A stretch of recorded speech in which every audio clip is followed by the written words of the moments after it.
Et voilà, Topresa IFTM 2013 va fermer ses portes. Nous sommes très heureux d'avoir pu tout au long de ce salon réaliser un très grand nombre d'interviews et de reportages. Parmi les invités, une nouvelle marque et une nouvelle personne. Il s'agit de Anne Yannick, la présidente de Paris City Vision. Madame, bonjour, ravi de vous accueillir sur le plateau de Tourisme TV.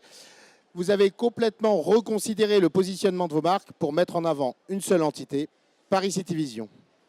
On est une entreprise qui est en croissance, on est une entreprise qui fonctionne très bien à l'international. 95% de nos clients sont des clients étrangers. Mais aujourd'hui, on est une entreprise compliquée à comprendre. On a 13 marques différentes, chaque marque correspondant à une de nos gammes de produits. Et on a décidé de le simplifier pour avoir un point d'entrée unique, une identité claire et pour permettre ainsi à tous nos partenaires, tour opérateurs, agences de voyage, de pouvoir se repérer beaucoup plus facilement dans notre gamme de plus de 250 produits. René Marchiclier, le président du CETO. Le CETO existe depuis longtemps. C'était un centre d'études, c'est devenu un véritable syndicat. René Marc, ravi de vous retrouver. Quelles sont les impressions sur les vôtres concernant ce salon 2013 ? Et ce qui est intéressant sur ce salon, c'est de voir tous les acteurs, les entrants, quel que soit le type de business dans le tourisme. Il y a même TripAdvisor, c'est pas pour dire. Donc on voit un peu, c'est un peu l'image du futur. Et il n'est pas encore suffisamment orienté à mon sens sur l'image du futur. Les acteurs du net doivent être encore plus présents sur le salon. Une des grandes figures du tourisme, en tout cas l'un des porte-parole, non pas forcément du secteur, mais quelqu'un qui annonce ses propos et qui les soutient. Jean-Pierre Nadir, le président d'Easy Voyage, est venu passer quelques minutes sur le plateau de Tourisme TV. Jean-Pierre, comment peut-on réellement analyser les statistiques du tourisme concernant la destination France ? Oui, là-dessus, effectivement, donc, j'ai eu un avis assez tranché, ou en tous les cas, j'ai eu une prise de parole assez forte qui a eu pas mal d'écho sur l'été, qui en fait a pour objectif non pas de faire du French bashing comme ça peut être la mode, mais au contraire donc d'alerter les pouvoirs publics sur le fait que cette situation de premier ou de présupposé premier était en fait un miroir aux alouettes, que nos 83 millions de touristes donc sont plutôt 60 et qu'aujourd'hui donc le tourisme français est clairement en danger car depuis 10 ans nous avons perdu en termes de part de marché sur le tourisme mondial. Et il y a un vrai enjeu pour la France d'avoir une place forte dans ce tourisme mondial. Et donc, pour pouvoir avoir une stratégie adaptée, commençons par avoir un principe de réalité au niveau d'analyse de départ et de la situation chiffrée. Alors, Topresa était également pour nous l'occasion de rencontrer un certain nombre d'agents de voyage, de leur demander de témoigner et de répondre à quelques-unes de nos questions.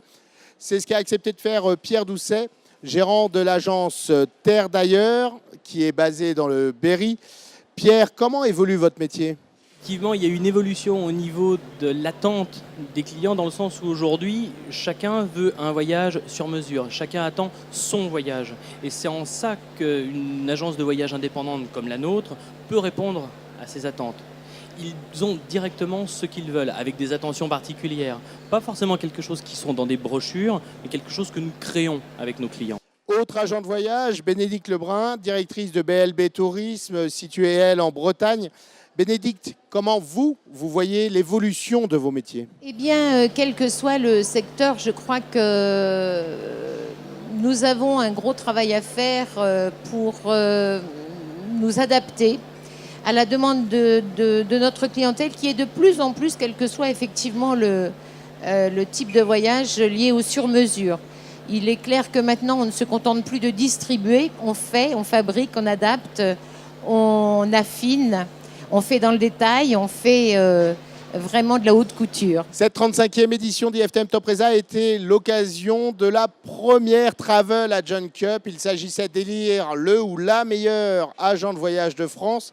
La marraine de cette opération, Sophie Jovillard, présentatrice d'Échappée Belle que vous connaissez tous, et la gagnante, Alexia, que nous avons eu le plaisir d'accueillir en compagnie de Sophie, quelques minutes à peine après la remise de ce trophée. Il y a quelques minutes, vous étiez agent de voyage, bon agent de voyage, très bon agent de voyage, et maintenant vous êtes la meilleure de France. Quel est votre sentiment ?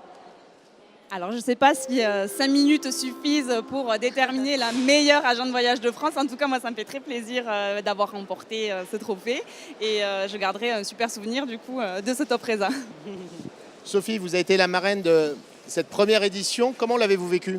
Oh bah, c'était vraiment un très très bon moment partagé, surtout que c'était vraiment la fin de plusieurs étapes préparatoires, puisque nous avons sélectionné de nombreux candidats qui sont venus ici. Nous en avons gardé 5.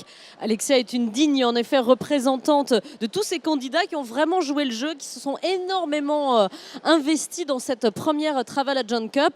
Et c'est vrai que voilà, elle est une belle ambassadrice de tous ces agents de voyage qui sont venus participer à cette première compétition. Plus de 300, rappelons-le. Oui, plus de 300 au départ, 17 ensuite et aujourd'hui 5. Et voilà, je crois qu'avec beaucoup de fierté, elle a représenté tous ces agents de voyage qui font un beau métier et qui sont réellement des ambassadeurs, une fois de plus. Bien sûr, il est évident que pour conclure un certain nombre d'interviews, le directeur du salon est la personne idéale. Nous avons donc retrouvé Thomas Desplanques, le directeur d'IFTM Top Resa, qui pour cette 35e édition nous dresse un premier bilan à chaud. Nous aurons l'occasion de revenir de manière plus complète sur l'ensemble des informations liées à cette édition. Un premier bilan à chaud, on peut dire que je suis ravi de clôturer cette 35e édition pour cette année 2013. Les exposants ont été au rendez-vous. Et puis les visiteurs aussi, puisqu'on devrait avoir plus de 30 000 professionnels du tourisme sur ces 4 jours. Donc on est ravis avec une belle météo, ce qui n'a pas gâché le plaisir des exposants et des visiteurs. L'un des moments récurrents de Top Resa, ce sont bien sûr les grandes soirées, parmi lesquelles la soirée des Théo du jeudi soir, qui a été hier une soirée extraordinaire, extrêmement conviviale, plus que sympathique, dans cette ambiance qui caractérise bien sûr les professionnels du tourisme. Voilà, après ces images de la dernière soirée d'IFTM Top Resa 2013, il me tenait à cœur de remercier l'ensemble des équipes de Tourisme TV pour leur mobilisation. Elles ont tout fait pour vous rendre compte et vous informer tout au long de cette semaine. Il reste encore de nombreux reportages et de nombreuses interviews à découvrir dans les prochains jours. Un grand merci également aux équipes d'IFTM Top Resa qui nous ont permis de travailler dans d'excellentes conditions. Nous retrouverons un rythme hebdomadaire dès la semaine prochaine. Bien sûr, portez-vous bien et merci de votre fidélité.